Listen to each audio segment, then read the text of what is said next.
Evening beer drinkers, and welcome once again to the Mancave. Today's beer is Broadside by the Adnams Brewery up in Southwold on the East Suffolk coast, coming in at a rather healthy 6.3% alcohol by volume. Now I'm going to crack it straight open and then talk to you briefly about why we're going for Broadside today. So without further ado.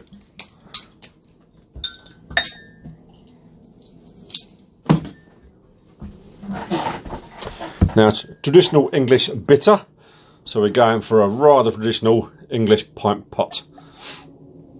I'm still yet to build my light box, so you'll have to bear with me. At some point I'll build that so you can appreciate the lovely colours we get from these lovely beers.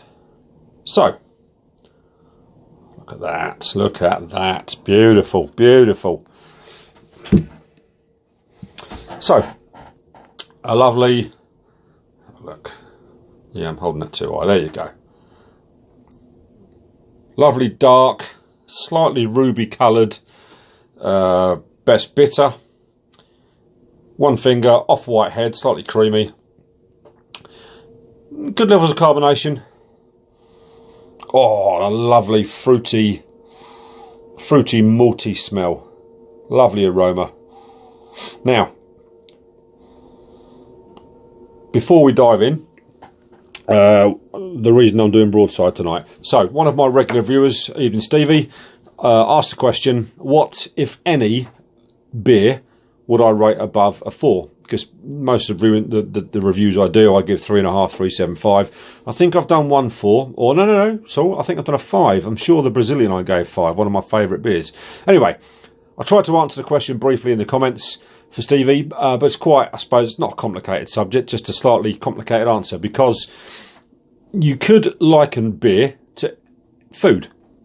So what I would class as a fantastic beer and rate 4, 4.5, 5, you may class as like drinking socks and would give it a much lower score. So because my end of the scale is, as you know, and I keep pointing out, porters, stouts, rubies, milds, that kind of darker spectrum, that's what my palate enjoys. Not that I dislike IPAs and lighter ales, that's just my preferred flavour.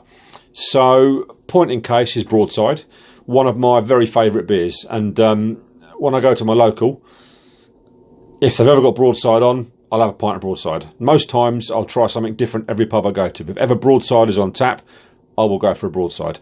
Although, I'll make it quite clear, Broadside draft and Broadside bottle is a different recipe and different alcohol by volume. This is 6.3 in the bottles, and I'm pretty sure draft is 4.9.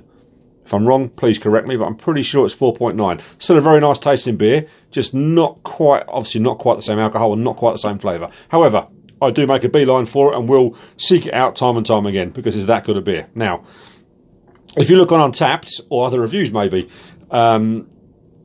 this gets as high as a 5, which is the best score you can get. And I think the lowest I found was 1.53, which just goes to show you there's no accounting for taste. Because I love this beer, so much so I'm going to drink some now. Anyway, just briefly get it down me. It's a lovely fruity, malty, just nectar, absolute.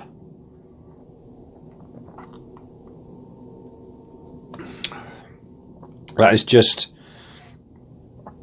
hard to describe. It's, my opinion, perfectly balanced.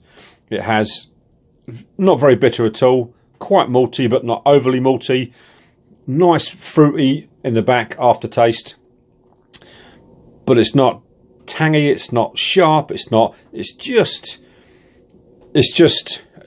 right. It's, you know,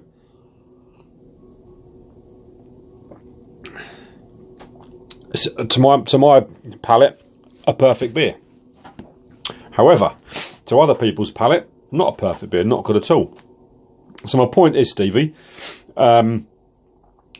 once you find the style of beer you like, and you probably know what that is, lighter, darker, middle of the road.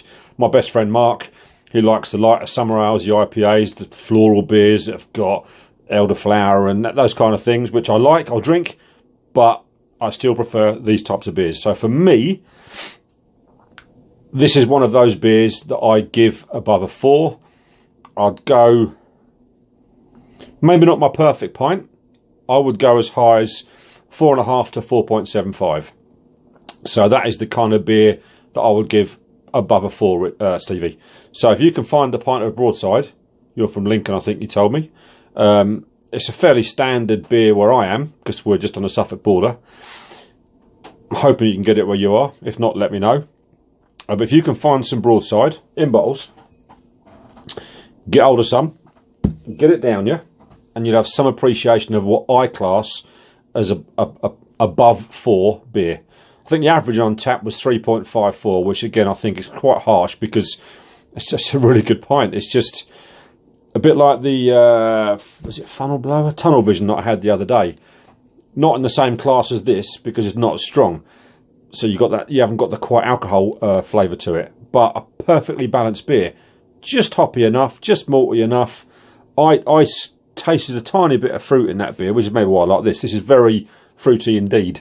But again, not so fruity. It tastes kind of citrusy, or, you know, it's just maybe, I think what the bottle says is fruitcake flavoured, I think. I can't remember now. But it's got a kind of mildly fruity flavour. It's just a really good beer. So, yeah, I would give that, I'm going to stick my neck out and say 4.75, which is not the perfect pint, but it's not far from it, I've got to be honest. So, so there you go. Hopefully, like I say, going back to the food reference, one person's perfect meal, steak and chips for argument's sake, is another person's, not touching that, one person's lasagna, which they think is the best meal you can buy, is, you know, awful to somebody else. So there is no account of a taste. Much as I can appreciate a good beer, even if it's not my style preference, so IPA for example, I can appreciate a good IPA, because the flavour, the aroma, what they put into it, you can appreciate it. But it'd have to be a very, very good IPA to get me to give that above a 4, I've got to be honest. Have to be very good. Whereas this is just one of those beers, I couldn't drink it all day because it's 6.3%. But if it, you know, it's that sort of beer, and I think that's what I said to Stevie. What my underlying factor is, you go on the looks, the aroma, the head, excuse me, the burp, to judge your beer. But the overriding factor for me, would I actively seek out and buy this beer again? And how hard would I try? If the answer is yes, I would seek it out and I would try very hard to find it again, then it has to be above 4. That's kind of that simple. So Stevie, there you go. Once you find a beer that you're so impressed by that you would go and find it again and keep looking till you found it again, like I do with this, that's your beer that's going to be above a 4. So keep looking and let me know what you find. If you can get hold of some of this, give it a go, and that'll give you an idea of what I think a +4 beer is. So there you go. Adnams Broadside, brewed up in Southwold on the East Suffolk coast. Lovely little village, Southwold. 6.3%. In my opinion, nectar. Absolute nectar. So thanks for watching. See you next time. Cheers.